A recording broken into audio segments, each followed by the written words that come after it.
को ईद की मुबारकबाद दे रहा हूं तो आप लोग समझ सकते ईद की मुबारकबाद देने की वजह क्या है। अदनान फिरोज पठान नामी एक बच्चा 11,000 कॉलोनी से निकलकर गांव में वो नमाज पढ़ने के लिए आ रहा था। तकरीबन 9 बजे के करीब में, 8:30 पौने 9 बजे के करीब में वो घर से निकला और रोड क्रॉस करते वक्त में एक कंटेनर ने उसको जगह के कुचल दिया।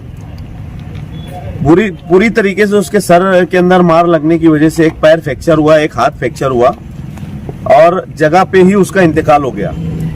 उम्र ये लड़के की है 18 साल और रहने का पता है इसका 11,000 कॉलोनी।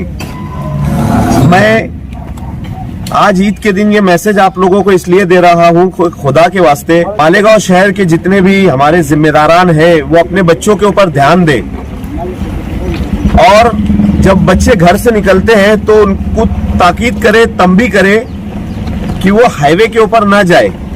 अगर हाईवे पे जाते हैं तो जिसके पास लाइसेंस हो वही जाए, या जो डबल सीट हो या सिंगल सीट हो वही जाए। हाईवे पे जब आदमी निकलता है तो हाईवे से जब वो गुजरता है उसके बाजू से जब ट्रक जाता है ना, तो ट्रक के प्रेशर से उसकी हवा से टू व्हीलर पे चलने वाला वो लहर जाता है।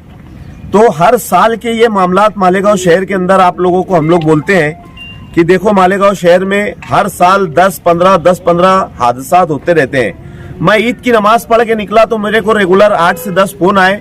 मैं नमाज पढ़ के लोगों से मिलने की बजाय मुझे सिविल हॉस्पिटल पे, यहाँ पर तालुका पुलिस स्टेशन के लोगों को एक बच्चे की लाश को निकाल कर उनके घर वालों के ताबे तक पहुंचाने के लिए यहाँ के खड़े हो गए।